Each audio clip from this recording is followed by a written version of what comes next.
Rattle el Cuervo. Sans ruled with fear. Lucaya la Fantasma. Ray vanished without a trace. And Diego, Silencio. Ferrer never needed to raise his voice to make an entire city tremble. These are the names that turned Valencia's Barrio de Sangre into Spain's most feared neighborhood. A place where crime didn't just survive, it evolved. What started with street gangs ended with cyber warfare, secret tunnels, and a silent teenager who inherited an empire of blood and smoke. This is the untold story of how one neighborhood became ground zero for Spain's most dangerous underworld. In the heart of Valencia, far beyond the reach of tourists and postcard scenery, there is a forgotten neighborhood known to locals as Barrio de Sangre, the Blood District. Its name wasn't chosen for effect, it earned it.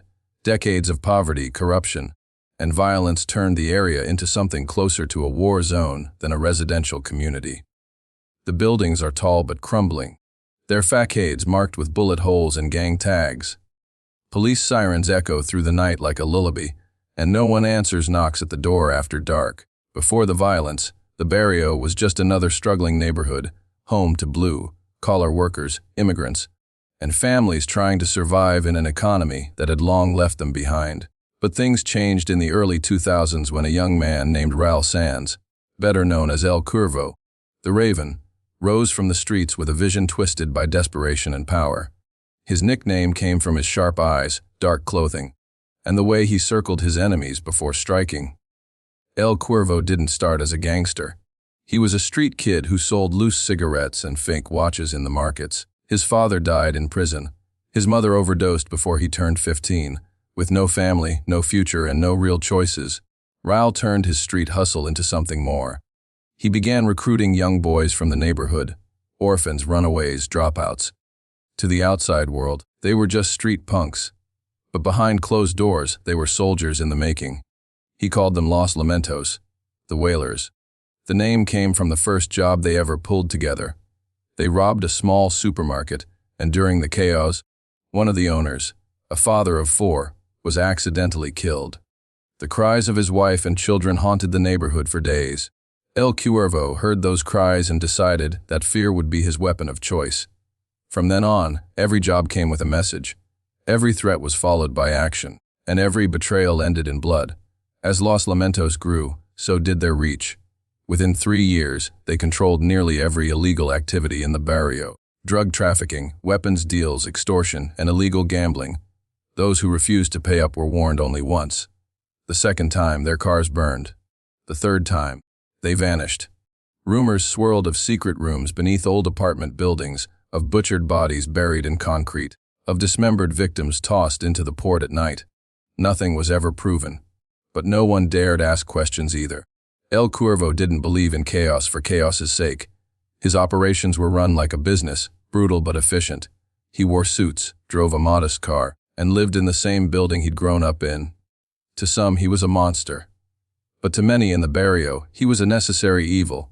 He handed out cash at funerals, paid hospital bills for loyal families, gave jobs, dirty ones, but jobs nonetheless. In a place abandoned by the government, he was the law. Twisted, bloody, unchallengeable law. For years, the authorities pretended not to see. Some were scared, others were bought. Those who tried to investigate were either transferred or warned off. The few brave enough to dig deeper found themselves targets of anonymous threats, slashed tires, or worse. By the time officials realized the scale of El Cuervo's empire, it was too late. Los Lamentos had already woven themselves into the city's shadows. Then came the moment that changed everything. A body was discovered hanging from an overpass just outside the neighborhood. It wasn't the death that shocked people. Deaths in Barrio de Sangre were common. It was the way it was done. The man had no hands. His mouth was sewn shut with fishing wire, and carved into his chest, with the precision of a butcher, was one word: traidor. The message was clear. Someone had betrayed Los Lamentos, and El Cuervo wanted the world to see what happened to traitors. The gruesome display wasn't just about punishing one man. It was a declaration, a warning, a signal that the rules had changed. From that moment on, fear didn't just linger in the barrio, it ruled it. Overnight, the neighborhood turned colder. Neighbors stopped speaking. Children no longer played in the alleys. Even gang members walked with eyes over their shoulders. Something was shifting, And although no one dared say it aloud, deep down they knew the truth. El Cuervo was just getting started. Not far from the decaying heart of Barrio de Sangre lies Valencia's bustling port, a place where ships from around the world unload cargo day and night. To the average citizen, it's just a center of trade: containers, customs agents, dock workers, and cranes. But beneath the layers of routine business, the port became a vital artery for El Cuervo's growing empire. It was here that some of his most valuable operations took place, hidden in plain sight. And at the center of it all was a woman known only as Lucia Ray, the mysterious figure who would become both a legend and a ghost. Lucia had once worked for Spanish customs. She was smart, invisible, and careful. No one could say exactly when she crossed the line from law enforcement to criminal enterprise, but by the time she was 30, she had become El Cuervo's most trusted smuggler. She earned the nickname La Fantasma, the ghost, because she never left traces. No fingerprints, no surveillance, no photos. Dock workers spoke of her only in whispers. Even among the ranks of Los Lamentos, few had seen her face more than once. Her methods were precise. She bribed port supervisors and low-level security officers, ensuring entire shipments passed through without inspection. Her most notorious tactic was hiding weapons and synthetic drugs inside fruit shipments: bananas, avocados, even crates of tomatoes. Each container was double-sealed, and coded paperwork matched fake companies registered across Europe. It was a network too complex for most to untangle, and for a time, it worked flawlessly. The port allowed Los Lamentos to expand beyond Valencia. Arms and narcotics moved through to Madrid, Barcelona, and even into southern France. Millions of euros flowed through Lucia's hands, and she grew more ambitious by the year. Some say she began working side deals, unapproved shipments, off-the-books arrangements. Whether El Cuervo knew or simply didn't care is still unknown. But in the underworld, power never goes unnoticed for long. The calm broke one evening when a tip arrived at Spain's Guardia Civil from an unexpected source: a Dutch informant embedded in a rival smuggling ring. He claimed that a massive shipment of unregistered cargo was arriving at the Valencia port under a fake company called Viento Azul. Authorities, already frustrated with years of fruitless investigations into the barrio, saw it as a rare opportunity. What followed was a silent, high-risk operation known internally as Operación Fango, Operation Mud. The Guardia didn't alert local police, fearing leaks. They moved in quietly during the early morning hours, surrounding a warehouse that had appeared normal for years. What they found stunned even the most experienced officers: a warehouse filled with crates of assault rifles, high-grade synthetic opioids, and forged European passports. The street value was estimated at over 45 million euros. But Lucia was gone. Her office inside the warehouse was immaculate. No documents, no personal belongings, no computer. Not a single hair or fingerprint remained. Security footage had been wiped, and every camera in the area showed static for the 2 hours before the raid. It was as if she had vanished into thin air. Some officers believed she had been tipped off by someone inside the Guardia. Others suspected El Cuervo had discovered her side dealings and eliminated her himself. An internal investigation was launched, but no trace of her was found. She hadn't fled the country through official channels. There were no flight records, no bank withdrawals, no digital activity. Her apartment, when raided, was eerily clean: clothes gone, walls bare. Even the refrigerator had been emptied. Only a single item was found: a pair of black gloves and a note inside a locked drawer. The note read simply, "I don't wait for endings." After the warehouse bust, the barrio's balance shifted. Without Lucia managing the port, El Cuervo's logistics chain broke down. Several smaller smuggling lines collapsed, and with them, the income streams they supported. Rival gangs sensed weakness. Allies grew restless. The clean precision of the old days gave way to erratic operations and growing tension. But Lucia's disappearance did more than disrupt business. It planted fear. If someone so essential, so deeply embedded in the system, could disappear without a trace, no one was safe. Whispers spread that she wasn't hiding, but watching, waiting. Some believed she was building her own organization in silence, preparing for a return. Others were convinced she was dead, buried in a container beneath the very port she once controlled. The truth was that no one knew. And in a world ruled by secrets, that made Lucia more dangerous than ever. With her vanishing, the empire El Cuervo built began to show cracks. And where cracks appear, others come to claim the pieces.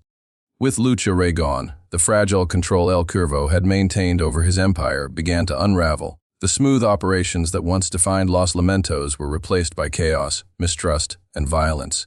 El Cuervo, increasingly reclusive, remained in the shadows, issuing fewer orders as paranoia gripped him. In his absence, those below him began to rise, hungry for power, desperate to fill the void. Among them, one man stood out, Lovario Mendez, better known as El Toro. El Toro was not like the others. A former butcher by trade, he had joined Los Lamentos in its early days, running protection rackets and enforcing payment from local businesses. His nickname, the Bull, wasn't just a reference to his massive frame. It came from his ruthless temperament and the way he charged into situations headfirst, without hesitation or mercy. While others sought strategy and secrecy, El Toro believed in blood and dominance. Fear to him wasn't a tool. It was the only currency worth anything. When Lucia disappeared, El Toro saw his opportunity. He rallied his loyalists, mostly enforcers and young recruits eager to rise quickly. He began systematically seizing control of the barrio block by block.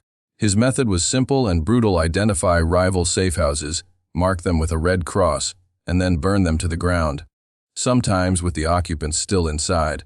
Within months, more than a dozen key locations had been destroyed, and bodies were appearing in dumpsters and alleyways almost daily.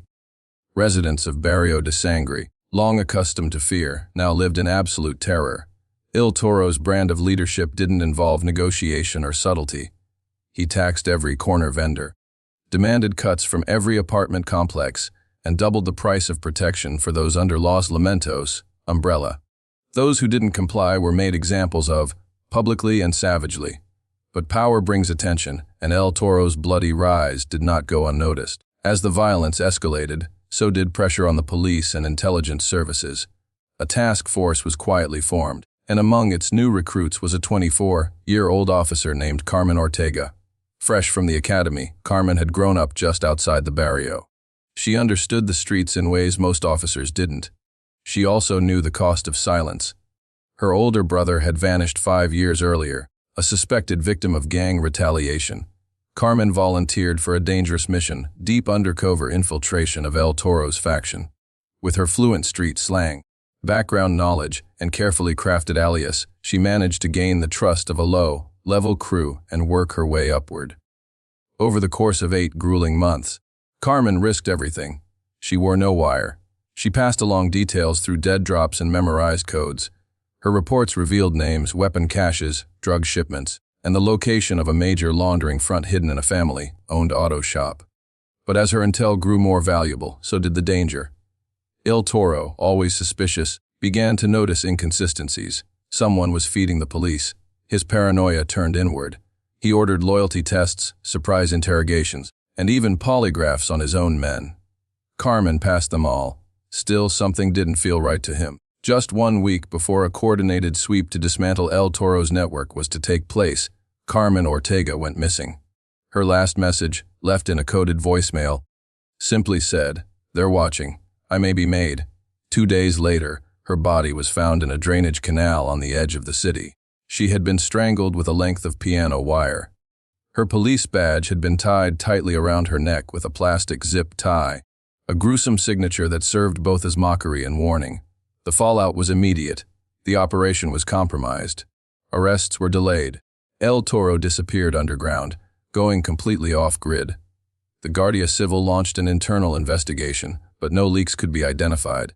Some suspected that someone within the task force had exposed Carmen's identity. Others were certain that a mid-level associate had recognized her from her old neighborhood. But the most chilling theory was the one no one wanted to voice, that El Cuervo himself, sensing a threat from both El Toro and the growing attention from law enforcement, had sacrificed Carmen as a way to eliminate both problems. In the weeks that followed, the barrio went quiet. Too quiet. Surveillance showed less street activity. Informants stopped calling. Even El Toro's red crosses stopped appearing. But the silence wasn't peace. It was the breath held before a storm. Carmen's murder became a symbol of something darker. The rules had changed again. Trust was dead. Justice impossible. And from the shadows, The next predator was already watching, waiting for his chance to strike. By 2019, the empire El Cuervo had built with fear precision, and blood was starting to crumble from within. The disappearance of Luz Rey and the brutal rise and fall of El Toro left Los Lamentos fractured, weakened, and increasingly vulnerable. The once feared gang that had ruled Barrio de Sangre like a shadow government was now fighting for control of its own limbs. Dozens of lieutenants were dead, others had disappeared or fled, and whispers of betrayal flowed through the narrow streets like smoke. El Cuervo, still a ghost to the outside world, had not been seen in public for years.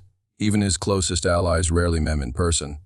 He issued orders through encrypted messages, voice distortions, and carefully planned intermediaries.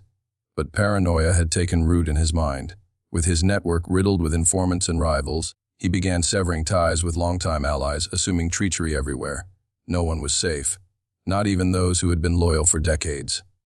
Amidst the collapse, a break finally came for law enforcement. In March of that year, Spanish intelligence intercepted a heavily encrypted message sent from a burner device traced to a warehouse outside Barcelona.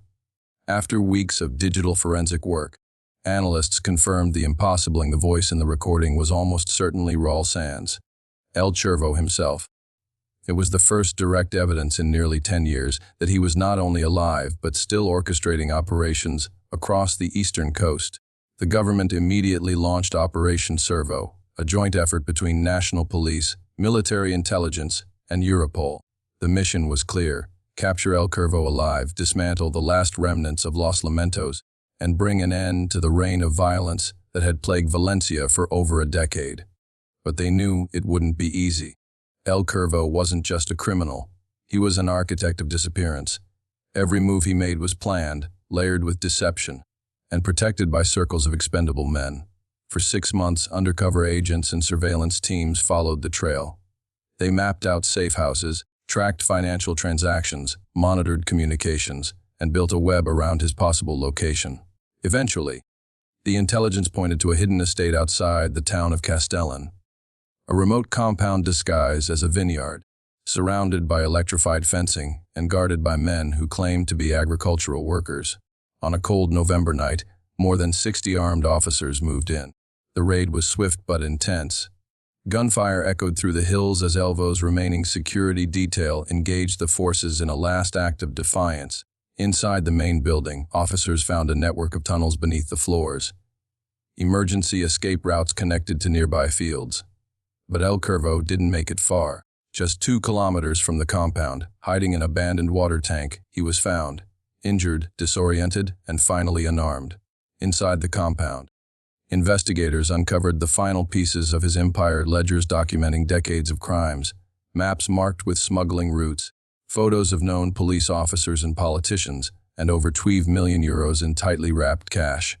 One particular wall had photographs of Luz Rey, each with a red X across her face, evidence that he hadn't just lost track of her, but had been hunting her in silence. El Cuervo was transported to Madrid under maximum security and placed in solitary confinement. News of his capture made headlines across Europe. For many, it was a victory, a symbol that justice had not completely vanished in the face of organized crime. Victims' families celebrated. Officials claimed the era of Los Lamentos was finally over. But in the barrio, things were more complicated. With El Cuervo gone, the power vacuum grew wider. Some small groups tried to claim the territory. Others went underground, waiting to see who would rise next. The arrests did not stop the flow of drugs or weapons. Instead, the business simply changed hands. The fear was still there, only quieter, more hidden. And then there was the matter of El Cuervo's silence. Since his arrest, he hadn't spoken a single word. No confessions, no names, no cooperation. He refused to acknowledge interrogators, lawyers, or even court appearances. He sat in his cell like a statue, staring at the wall, as if he had already planned something beyond capture. Something no one could yet see. Officials began to suspect he had left behind instructions, a final contingency plan, a ghost protocol to keep his legacy alive long after his empire had crumbled. And in the depths of Barrio de Sangre, where shadows still moved without sound, someone was already preparing to claim the throne he left behind. After the arrest of El Cuervo, there was a brief moment of quiet in Barrio de Sangre. For the first time in over a decade, residents walked the streets without constantly looking over their shoulders. The graffiti bearing the Los Lamentos insignia began to fade, and for a while, it felt as though the darkness had finally lifted. But in a place shaped by violence and survival, peace was never meant to last. With the old guard imprisoned, dead, or in hiding, a new generation emerged from the ashes of the fallen empire. They called themselves Los Hijos del Humo, the children of smoke. No one knew who gave them the name, but it quickly spread. The metaphor was cleared smoke doesn't die when fire is put out. It lingers, creeps, reshapes itself. These new criminals didn't inherit the structure or discipline of Los Lamentos. They had no code, no leaders giving orders from darkened rooms. Instead, they thrived in chaos, adopting a fluid, decentralized model fueled by technology, intimidation, and anonymity. At the center of this new movement was a teenager barely old enough to drive Diego Ferrer, known only as Silencio. He had no known criminal record, no gang tattoos, and no visible wealth. He wore plain clothes, lived in a modest flat, and rarely spoke, even to his closest associates. But behind the silence was a mind wired for strategy. Silencio had grown up watching Los Lamentos rule the streets, and he had learned from their mistakes.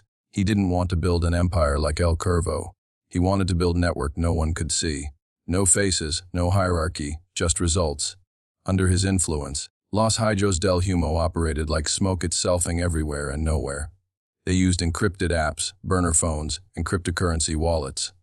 Their crimes were more modern, more digital. Identity theft, online blackmail, deepfake ransom schemes, and hacked security systems became their tools. But they didn't abandon violence entirely. When threats didn't work, they acted with surgical brutality. Victims were kidnapped, filmed in terror, and released only after massive digital payments were made. Those who didn't pay were never seen again. Silencio understood the media better than his predecessors. He never allowed his face to be photographed, and any footage was swiftly erased or corrupted. He recruited from coding forums and online game servers, pulling in disaffected youth with no connections to traditional crime. By the time the authorities realized what was happening, Los Hijos del Humo had already embedded themselves in financial systems, local businesses, and even police communications. In early 2023, a veteran journalist named Marco Abera began investigating the new wave of violence in Valencia. He had reported on Los Lamentos years before and believed the story of the barrio wasn't over. Quietly, he began interviewing victims, tracing online fraud reports, and connecting dots the authorities missed. He followed rumors of a boy called Silencio, a digital ghost running the streets from behind a keyboard. Marco published the first part of his exposé in March. It was titled, "The Smoke Returns." The article exposed how a new gang was exploiting cryptocurrency exchanges, hacking smart homes, and using drone surveillance for extortion. Within days, it went viral. The public was stunned. The government, embarrassed. 3 nights later, Marco's apartment burned. The fire was ruled an electrical fault, but those who knew him didn't believe it. Surveillance footage from the hallway was missing. Neighbors reported seeing a black car idling nearby before the fire. Marco survived but suffered burns and refused to speak to the media afterward. He left Spain the following week, relocating to Argentina under a fake name. His last social media post read simply, "You can kill the gang, but you can't kill the smoke." Since then, the government has struggled to pin down Los Hijos del Humo. Their tactics evolve constantly. The moment law enforcement develops a new tool, the gang pivots, disappears, and reemerges elsewhere. They don't tag walls or fight over corners. They own encrypted data, digital access, silent power. And yet, in Barrio de Sangre, things remain eerily familiar. The silence in the streets feels heavy again. Children are warned to come home before sunset. Strangers are watched. And late at night, residents say you can still hear the faint buzz of drones overhead, circling, observing. The police have arrested some lower-level members, but no one has been able to prove Silencio exists. No photo, no fingerprint, no confirmed sighting. Just stories. Some believe he is a myth, a convenient mask for a dozen operators. Others claim he's real, and that he's only just begun. Because in places like Barrio de Sangre, legends don't die, they adapt, and smoke always finds a way back in.